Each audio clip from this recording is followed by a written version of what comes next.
Okay, everybody, this is basically why everything's going to be okay. And I know that there's a lot of stuff going on, and I think everybody's a little bit stressed right now. There's, you got election stuff, economy stuff, all these things. But I'm going to break it down. Why, as long as everybody doesn't get nuked or something like that, everything's going to be pretty much fine. First of all, I guess one thing, people are nervous about the internet. The internet is very complicated in all its systems. It's all these servers connecting. It takes all this electricity to run it. There's hubs, trunks, all these things. But the fact of the matter is, it's still a technology that's based on encrypted data or compressed information being transmitted with kind of data loss, redundant systems to make sure you get the right messages. So it's not like it's anything more new than, let's say, the idea of the telephone, which is basically, the main things, if you look at it from the timeline, is smoke signals, right, where you have basic smoke signals where there's either a fire at a village or there's not, right? Is there an emergency? So then from smoke signals it went to semaphore, where they have these large flags, so you don't have to have fires or smoke to be able to send a signal. So the flags were very large. Lighthouses, same thing. So yeah, smoke signals, semaphore, which is kind of like lighthouses or whatever, or in the same kind of thing. And then eventually, with the advent of electricity, you got telegrams. What's the one where it's like this? Beep, beep, beep, beep, beep, beep. I guess that's a kind of by telegram or Morse code, right? Now Morse code, now that's when it gets interesting, because they're able to send that data faster than you can do a move flags around. You can be like, it takes less effort, right? Well, eventually, after there's the telegram and things like that, and that's kind of like Morse code stuff, that data becomes, well, how does that work? Well, it's the spaces and the long things, kind of like music. Okay, that is equal to that letter or whatnot. Well, eventually, when you take all that stuff, you're just feeding itself back in. So, but it's not really that much different from a smoke signal, in the sense that there's either a smoke signal or there's not. So you take the telegram, and then eventually we're like, well, can we send straight up voice communication over these things? So you have telephone. Now you have sound being sent over these copper lines, and then from there, from sound, you're like, okay, well, can we turn this audio signal into a digital one? Now you start going into a fax machine, where you're taking sound and turning sound into pictures. I mean, that's pretty amazing. It kind of blew my mind to see Portal 2, where in one of the later patches they had different music things you could hear, and some people actually translated that into fax. They're like, oh wait, this is actually a fax communication. And then they were able to run through a virtual fax program, and then they were able to get cool images that the developers put in there. So all these technologies now to let's say someone who's just looking at it back, wow, this is just amazing. What would happen if this was lost? Well, what would happen is you would be at a different set of tools, right? You'd have different tools to work with, different technologies to work with. But you'd get there again because there would probably be a necessity for communication and rapid communication for technology. So the idea that the internet is at risk doesn't really make a whole lot of sense, because even if all that infrastructure was wiped, it would easily be rebuilt again. And there's, but odds are the internet's fine. Okay, that's one. Oh, and also let's say there isn't something that's causing there not to be an internet. There's ways to there doesn't need to be just one internet. You can create local internets between cities. So let's say, something weird happened, like a big plague or something like that, and California, Nevada, Utah got cut off from the rest of the world. We could set up an internet here. It's really not... Is it hard? Yes. But if you actually have the right people working together with the right books and everything, you can make it, it's not going to be as advanced at first as what is happening right now, but it definitely is possible to create another internet-ish item. It just would be like it would just be a little bit different. And just like how the internet as we know it was a little bit different from the previous system that was used, which was bulletin boards. So then, for a lot of people remember, bulletin boards were pretty fun. Everybody would dial into them, and it was pretty cool. Now, that step wouldn't need to be taken anymore, because the idea of using routers and going straight in with Ethernet cable and those kind of high-speed trunks and everything like that, we can just skip that technology because we know it's possible. So something to think about. Another thing that a lot of people are worried about is electricity. Now,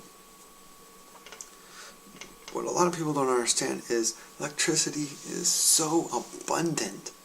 It's and easy to make that it's mind-boggling. You might be like, wait a minute, why is it so expensive if it's so easy to make?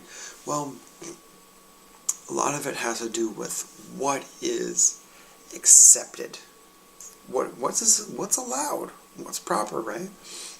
What's legal. Could you... Okay, here's a scenario. Let's say you had... let's say you didn't want to pay your trash bill, right? And you just wanted to have some ash. And I want to just burn all my trash. Well, you might think that's completely crazy, the idea that someone could burn their trash, as opposed to putting it in their trash boxes or trash cans and then putting it out. But if you ask anybody who was alive in the 70s, they would say that in the early 70s, people had things called incinerators, where they would actually just burn their trash. And I heard, people, I wasn't even alive back then when people were doing it, but I heard that like a lot of suburbs and stuff didn't smell that great, and there was a lot of kind of soot in the air, because at night everyone would just incinerate their trash. They would literally, we're not even talking compost, we're talking they would just burn all their trash. And there would be smoke everywhere. And sometimes people's houses would catch fire because their incinerators had an issue. So I'm not saying that that's a good idea, but combustible materials are a energy source. Okay? And there's a lot of it. Now let's go back a step. We're talking straight up electricity. Well, think about, here's something to think about. Have you ever seen those things where they're called solar towers, right? Where all the mirrors are aiming at the tower and it boils the water, and then that water, spins the turbine at the top, and then the turbine, you know, is basically connected to or connected to a generator, and then that thing's spinning, and then electricity's the result. And electricity is basically, all it is something like this. You have, if you were to open this up, you pretty much see magnets, copper wire, and a way to rotate it so the magnets, copper wires are almost going like this, because it's electricity. The basis behind electricity is movement, patterns, and repetition. That's the main thing. The speed of this on off is going to create your I'm not even a big electrician type of guy, but from my understanding of it, it's kind of like, if it's going really fast, you're going to have different kind of electric voltage, amperage. All those things have to do with how much energy is going through, how much electricity is going through, and the rate by which it's going through. So that affects, why certain speakers need certain gauge wire, how if you have the wrong type of thing, you can blow your system if your power thing on your computer is not the right kind of, what's it called? Not battery, but,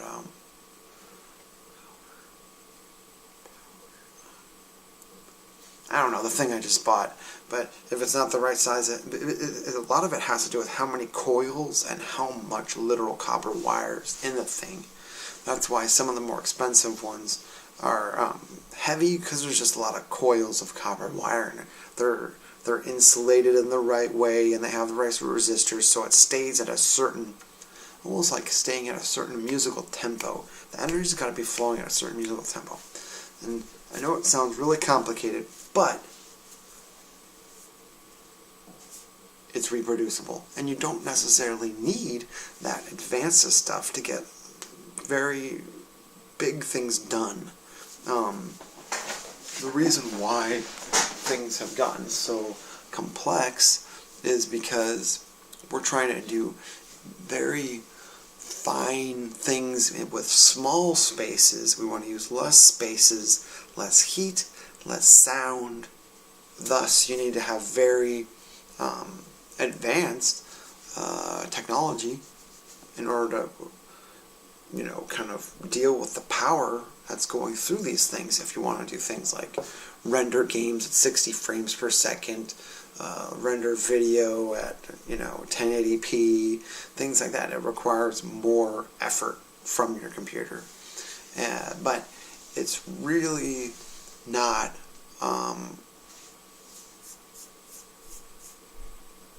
it's really not completely necessary. At the end of the day, people could have different sized videos and still get the job done. I mean, we did it before. And what I was saying with electricity, right, is generating electricity is pretty much, can you get something to go, if you can get something to go over and over and over again, and if it's not heavy, you're not going to make that much electricity. But if you can get something heavy to do that over and over and over again, now you're talking, you can make some big generators. So, what is, how do you do that, right? Well, if you look at solar power, remember how in the beginning all solar panels were flat? There were these flat black things with lines in them, and that was, when you imagined solar power, and that's what you imagined, right? And now, it's not necessarily the case. The evolution of solar power is things that are more, it's called a solar trough. Okay?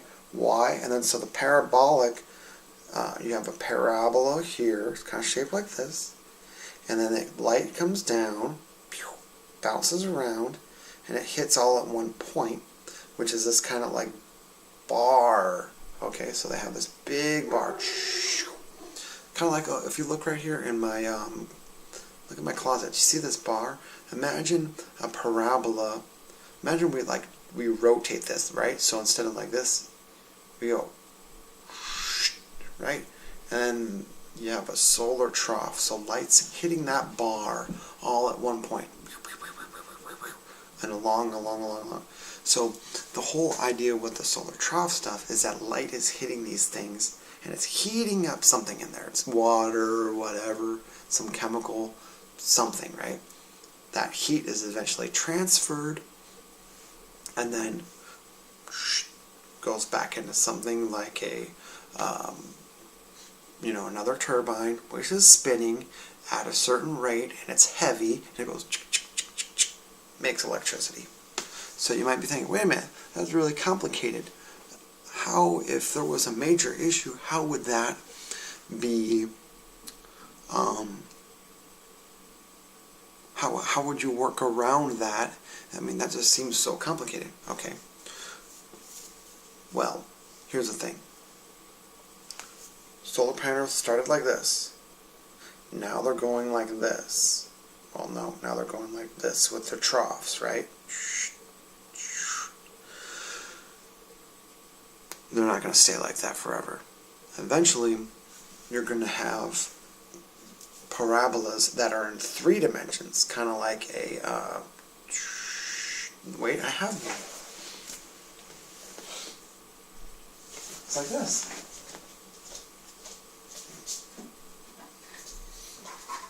Just like this. Like a dish.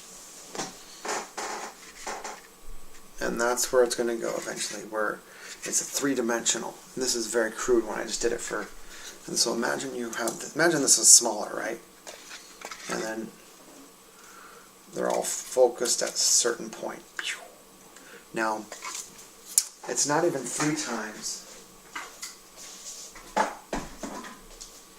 the amount of energy. I'm talking, if there is a large enough dish, it doesn't even have to be directly focused light to make a tremendous amount of heat. Now, the thing is that a lot of people they're not making extremely large parabolic dishes for generating heat because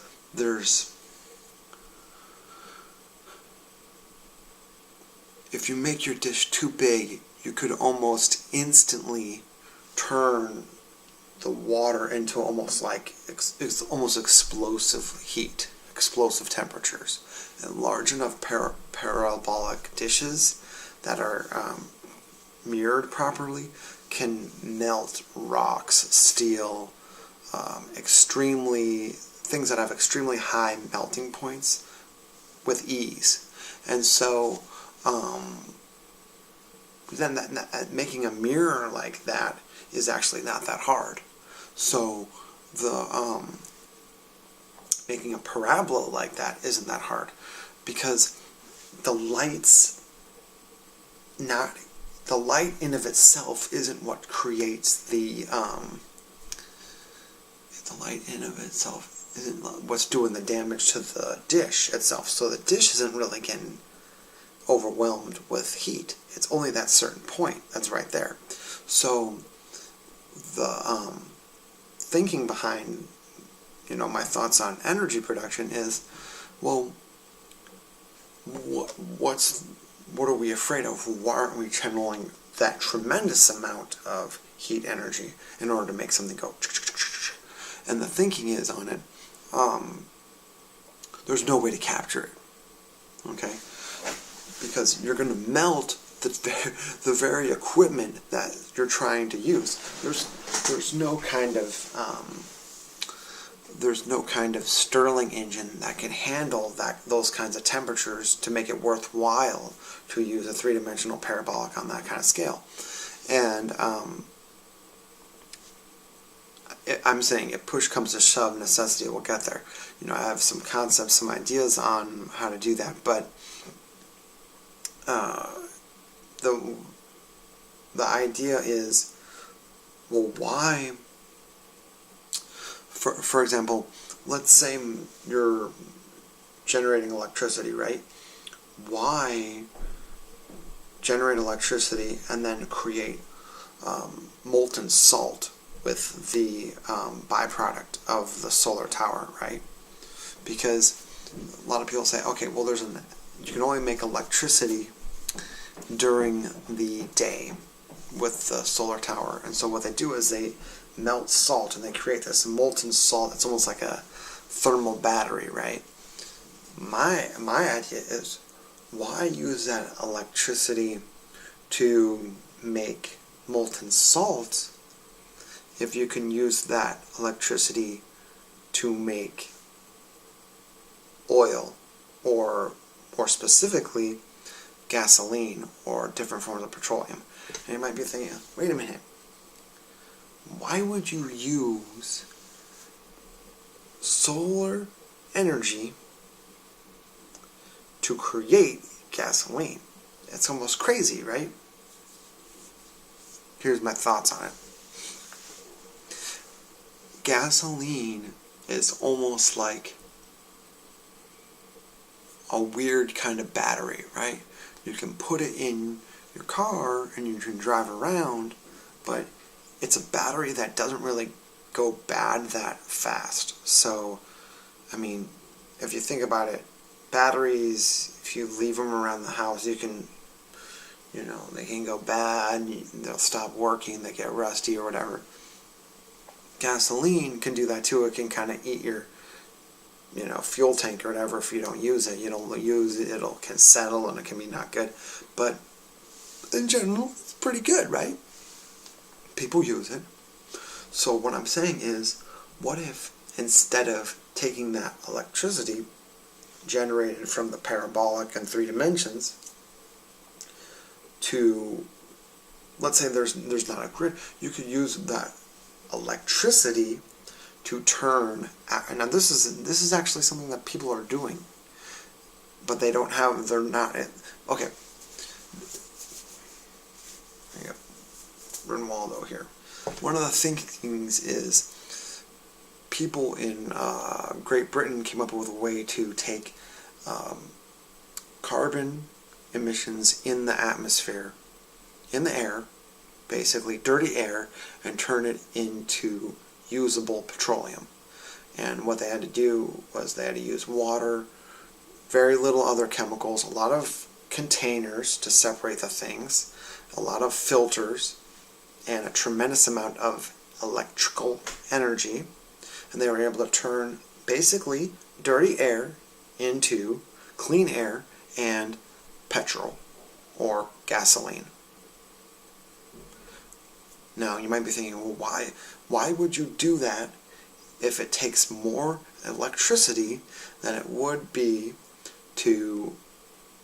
Why would you make gasoline out of more electricity than it will generate for you? Now, what do I mean by that? It takes more electrical energy than you get in terms of the electrical output of the gasoline. So it's almost nonsensical, or let's say your environmental perspective, it takes a greater carbon input than the carbon out, or than the carbon savings of purifying the air, right? You're burning more coal than you would have. There's more carbon emissions from burning coal to generate the electricity to purify the air to make the gasoline, right? So carbon footprint, it doesn't make sense. Also, electrical input, it doesn't make sense because it's a tremendous amount of electricity, and if you're going to just one-to-one convert that gasoline or petrol to rotational energy, you're wasting a tremendous amount of electricity in order to make the gasoline for potential chemical energy, into making your engine move. But so, here's my thoughts on it. Who said you have to use coal, petroleum, natural gas, or any of those things in order to power the dirty air to petrol converters. I say, why not use something like a overpowered solar panel system, like what I'm talking about, with a parabolic on it? Because the amount of energy output, you don't have to make petrol 24/7. We're not putting it directly into the grid, or maybe you could, but I'm saying you're just using it to make oil, make petrol, and then you can later do that. And I mean, you could basically turn hot, sunny, and you know how there's there's a warning. There's a health warning for breathing in, let's say, Los Angeles or Greater Bay Area, where sometimes they have these health warnings for different cities where it's very hot, very sunny, but then there's these emissions warnings. What I'm saying is, use what you have to your advantage. Okay, so those cities could very much have a surplus of oil production in their very cities by simply filtering their air and turning their air into clean air, petrol, clean air, and gasoline, by using the very environmental climate issues, right? Sunny, hot. Because remember, light that we see, sometimes we think, oh, it's sunny, right? And then so you have your parabolic mirror is only going to work on a sunny day. You can have, if your parabolic mirror is perfect enough and it's big enough, it could literally be just a hot day and some of the infrared, it could be like not even bright, it could be hot, and just that focused infrared can still, if properly channeled, could be focusable at a certain point, which makes tremendous heat, and then spin your turbine, and then which would convert into making electricity. So that's what I think makes it so this whole fear of the future is kind of I just think the fear of the future isn't founded on potential adaptations to necessity, because right now these things aren't really being prioritized because the need's not there. I argue that just the asthma, from an asthma perspective, and air quality needs of kids that are going to school right now is very much I think the asthma alone is, I think this should be rushed, this technology. I mean, I would rush it. Boom. I wouldn't even wait. I would spend the money. I would get the people involved, and I'd just do it. But a lot of people are not sure about it, so that's fine. So that's number two.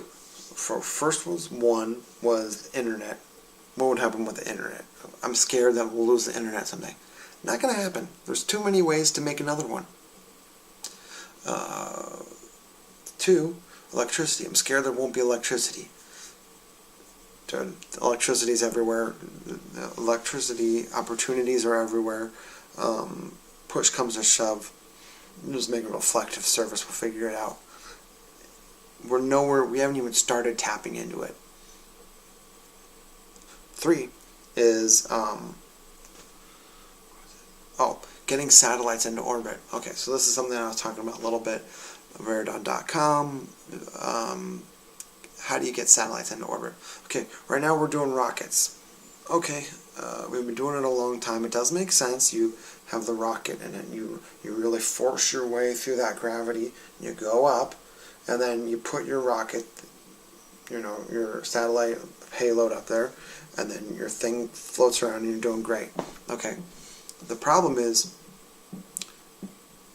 in order to fight against gravity, you're fighting against gravity with your payload system. The payload and the propulsion system are one thing. That's dangerous, right? Why? Because the payload is your satellite, or your goal is to get your satellite up there. And it's a very, very small thing that you're trying to get here.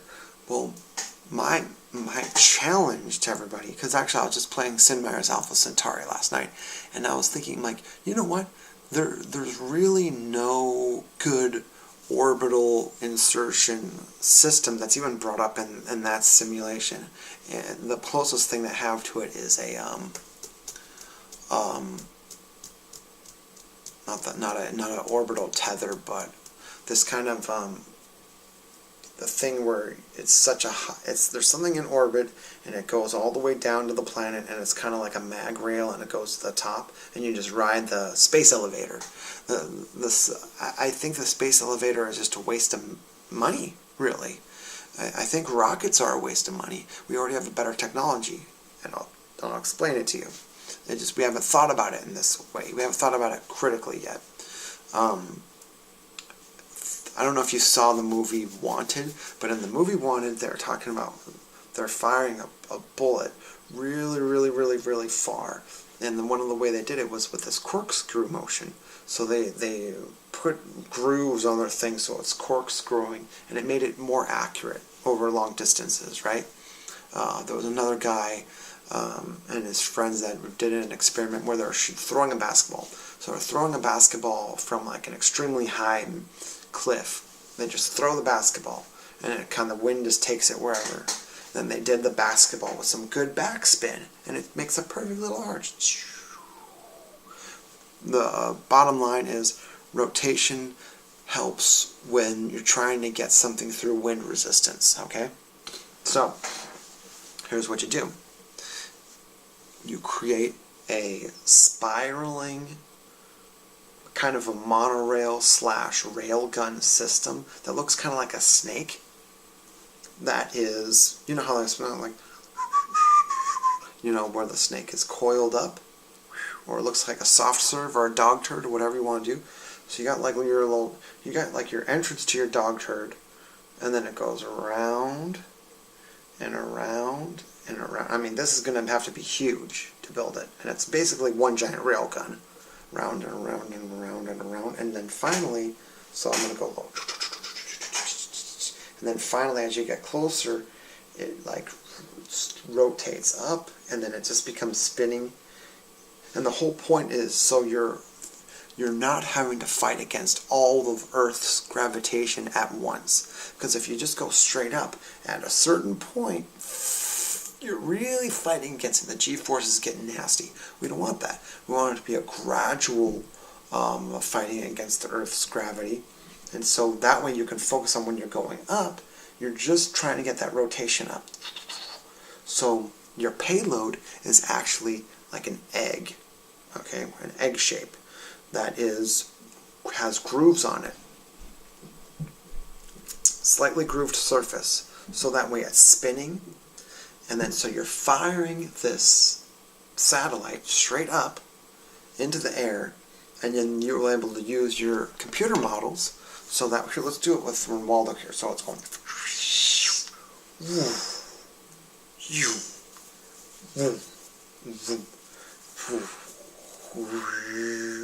now when your computer model saw it going all the way up, and then you time it so Ronaldo runs out of energy right at the point when you want the egg to pop open, and then you have your satellite pew, pew, pew, pew, pew, pew, and then you just make it so it's perfect. Now, it's not going to be perfect the first couple times you try it, but it will work because you're not using any new technology. You're not using anything different from a monorail system or a rail gun. You're not. It's completely obvious then. I mean, it doesn't take a massive thought experiment to realize that straight up is slightly more resistance going straight up than there is to go like this, right? And then going like this is even less. Around and around and around until you get there. Now, here's where it gets really funny, is you could literally make it so the payload, the first one is a communication satellite that goes up, but you don't have to put everything in orbit that's a communication satellite. You could put up 3D printers, okay? You can put up into orbit giant 3D printers. You can put up into orbit, if you can start putting things into orbit cheaply, you could put in pieces that connect to each other, maybe some that send energy back down, because you're probably going to need like a large array of either solar panels or coal power plants, natural gas power plants, nuclear power plants, whatever, to power this giant spinning, I call it a, what do I call it? A Rocketless suborbital satellite insertion system, okay? Because you insert it just before orbit, and its own momentum takes it just where it needs to be, and that's when it turns off. So you can make systems that build on each other, and basically have an entire satellite network made without the use of any rockets. Done. I think this is the system that is going to be made for the next generation. Space stations are going to be set up like this. The next generation ships are not going to be made on, the next generation of spaceships are not going to be built on the planet's surface. It's just is not going to be happening. And the reason why is because there are going to be certain technologies that are going to need to be built in zero gravity environments, right? So how do you build something in a zero gravity environment? You need to find a way to get something into that zero gravity environment cheaply and at low cost. So first is internet. Internet's here to stay, and if it's not, we can make another one, no problem. B, electricity is easy to make. Figure it out. There's more than enough gasoline. Gas is already cheap. Do you think it's going to start going up in price? If it does, guess what? You can make it out of your dirty ass stadies. C, satellites are not going to be. I don't foresee satellites to even go up, sent into orbit with these rockets anymore. I don't know why Tesla just doesn't call me. What's his name? Elon Musk doesn't just call me. I mean, he should just call me about this one. I mean, I can't. Do you think I have the money to build this type of stuff on my own? I mean, I can barely afford. I barely have enough time to put my paintings up. So call me. And then if you have any questions, leave a comment. Enjoy.